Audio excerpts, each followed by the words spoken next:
ya mwana mahesabu na mwanafizikia Albert Einstein alipoulizwa kwamba unadhani ni kitu gani ambacho bado hakijagunduliwa, alijibu akasema maombi. Inabidi mtu afanye utafiti kuhusiana na maombi, ajitokeze mtu afanye utafiti.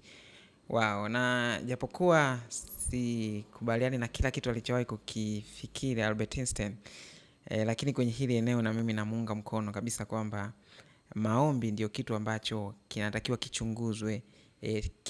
Yani tujifunze kuhusu nini? Kuhusu maombi, kwa sababu pengine ndio maana kanisa la leo liko hivi lilivyo kilinganisha na kanisa la kwanza.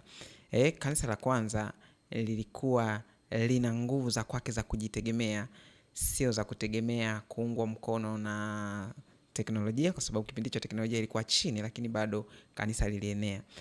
Sio za kuungwa mkono na wanasiasa, kwa sababu siku hizo kanisa lilikuwa linapingwa na wanasiasa, lakini bado lilikuwa na nguvu na lilienea, japokuwa lilikuwa napingwa tena na dola ya Rumi kabisa.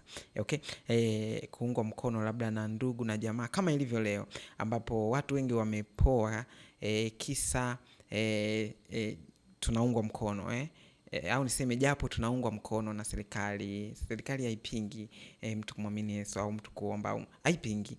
Japo tunaungwa mkono na teknolojia, tuna teknolojia kubwa zaidi ambayo tunaweza tukaitumia kuendesha kazi ya Mungu saizi kuliko zamani, lakini bado iko chini. Kwa nini? Kwa sababu kuna kitu hakijagundulika ambacho ni nini?